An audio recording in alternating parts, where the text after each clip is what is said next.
Boys and girls, you've done a wonderful job today with taking notes. I'm very proud of you. What I'd like for you to do right now is continue on with your Wordly Wise. So this is your first video in Wordly Wise. All right, our next word is feature. Feature's part of speech is that it is a noun. Now we've written that we know what a noun is a couple of times, but again, it's always nice to refresh our memory of what nouns are, so that way we can identify the noun in our example. So over here to the side, or right above here, I'm going to write noun, and I'm going to write person, place, thing, or idea. The good thing about a video is that you can pause it at any time if I'm going too fast. So feature means an important or special part of something. So let's take a look at the example that they're given. We have two definitions here, all right? The other one is any part of the face. So your feature could be your eyes are brown. Your feature could be that your nose is a button nose. Another feature you could have is you could have a big smile, or another feature could be like you have a missing tooth. You could have small ears, hairy ears, or big ears. It's a feature that you have on your face.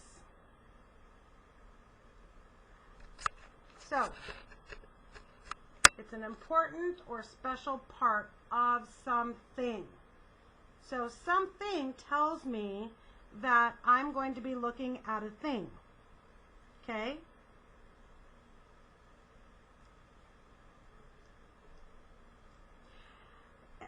So here's my example. Again, I always write down my example so that it's quick and easy for me to identify the example that I'm working with. And again, it relates to my writing. So when you're writing, you can look back and go, oh, this is what my third grade sentence should look like. So the example for number 1 that says an important or special part of something is an unusual feature of this room is a secret stairway hidden behind this wall. Ooh, so what's the thing that we're looking at? We're looking about a secret stairway. Ooh, and that's a feature in the house. All right, so I could always draw a picture of a house, and if I wanted to, I can draw a stairway. All right, so maybe this stairway leads downstairs. I don't know. It's a secret stairway. Again, if I take a look at any part of the face, so again, we're looking at a thing. It's a part of the face. One pleasing feature of Claude's is his warm smile. Oh, I like that. So the feature here is a warm smile. Here's where you can find somebody in your house and you can describe the feature of your shoes that you like best to your partner. So it could be anybody you want to talk to.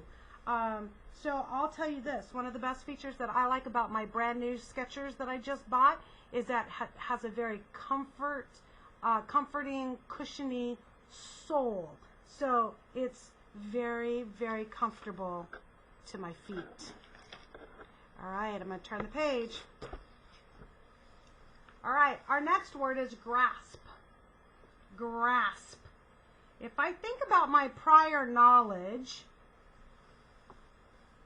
again, I'm going to look at my prior knowledge. Again, it's another example.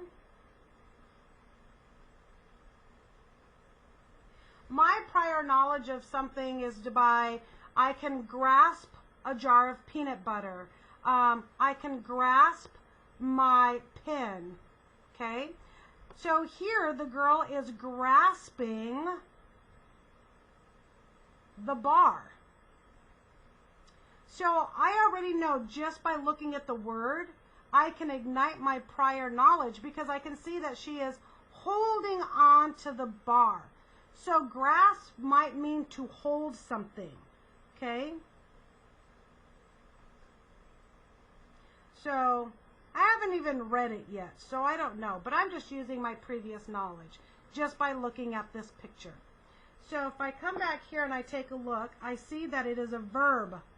A verb is an action word. Yes, it is. It's an action word.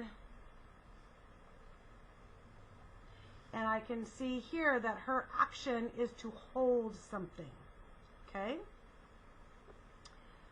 To take hold of something tightly with the hands. That's your definition. If I take a look at what the verb is in the sentence, the verb is hold. You're going to hold. What are you going to hold? You're going to hold something, how? Tightly. So it means to grab, have a firm grasp, a firm grasp of something. So Tina grasped the bars on the gym set and pulled herself up. Oh, she's doing pull-ups. All right. So when I take a look, she grasped. What is she grasping onto? The bars. And she's going to pull herself up. So holding on to those bars, she's going to be able to pull herself up. This has a second definition, and it means to understand something. Okay? So grasp has a synonym of understand.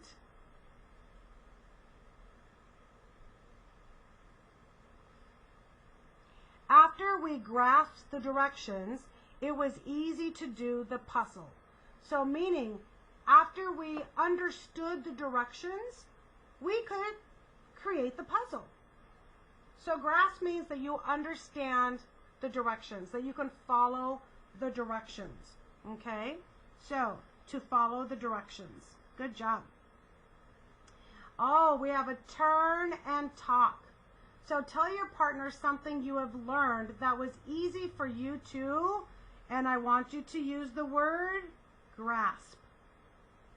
For example, it was easy for me to grasp how to make cookies the way my grandmother made cookies when I was growing up. I read the directions and I grasped the directions with no problem. So I understood and I was able to follow the directions. All right. Grasp. Now remember, because grasp is a verb, we have an ed ending here, and that means that it's being used in the, you said it, past tense.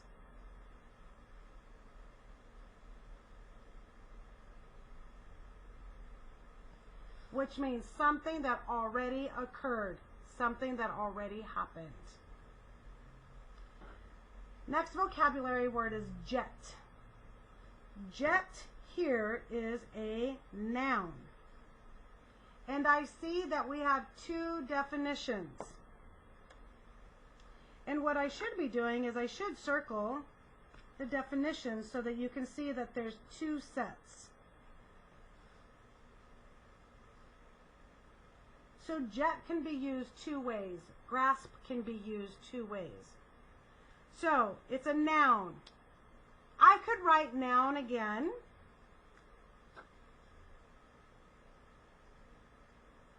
And I know that I'm going to be looking for a person, a place, a thing, or an idea. So one of those is going to pop out to me when I'm reading the sentence.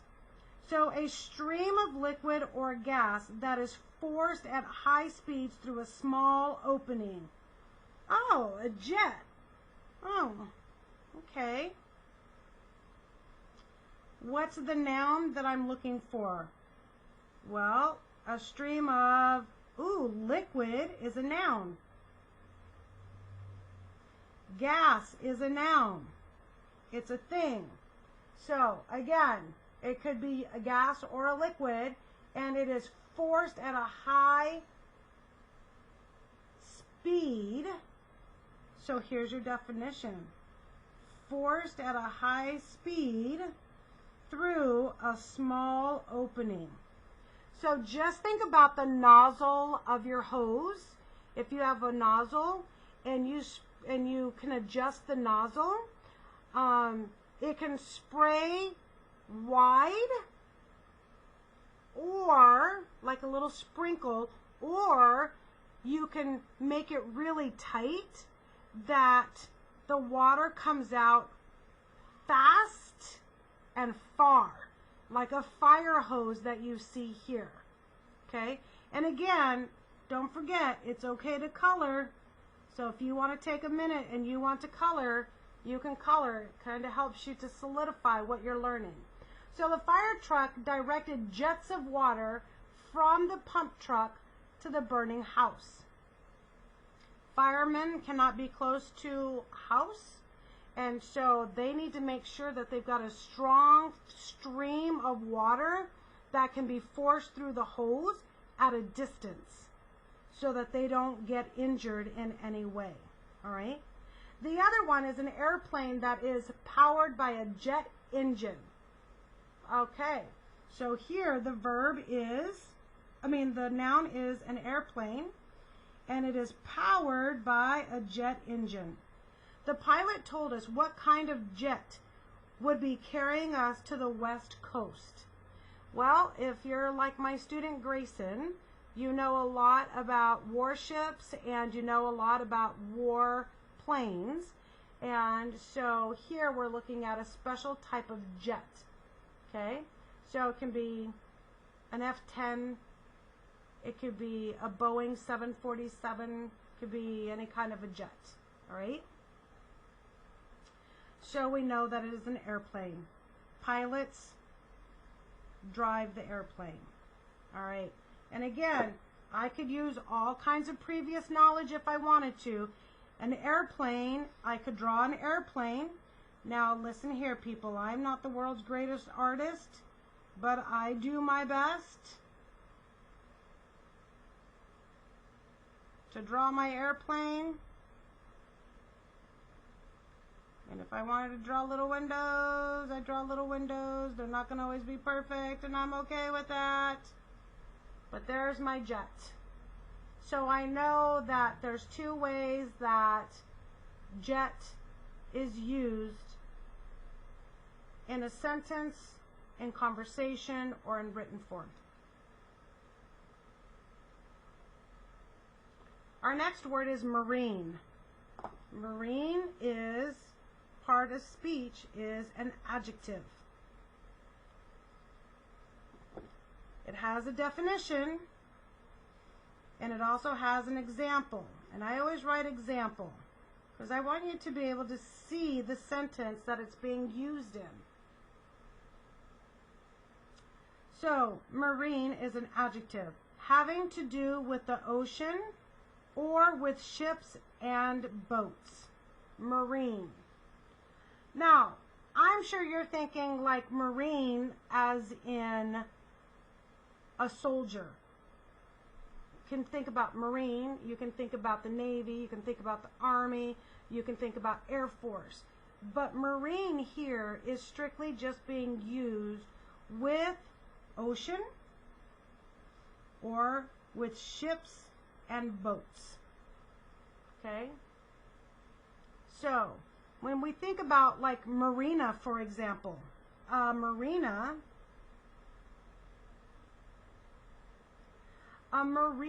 is where they dock ships and boats.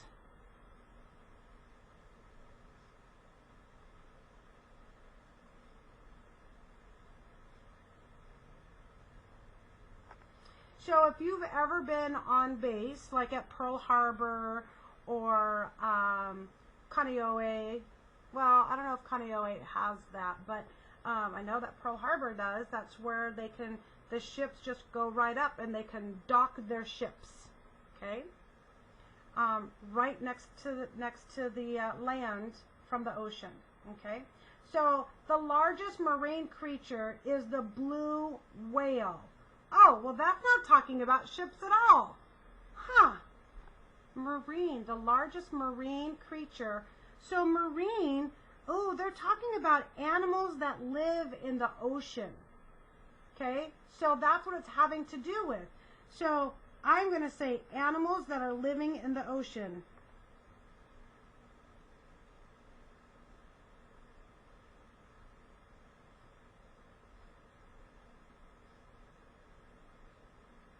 Again, prior knowledge.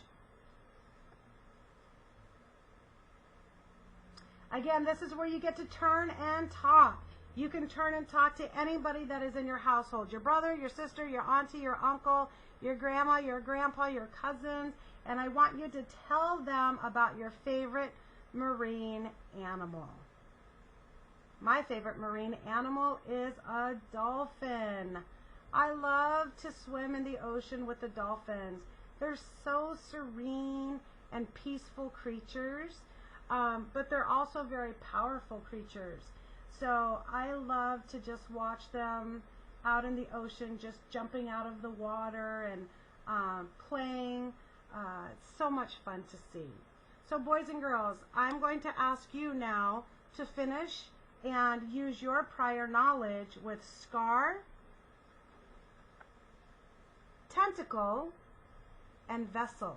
When you're done with that, you are now going to start with 1A as your assignment. So this is Monday's assignment.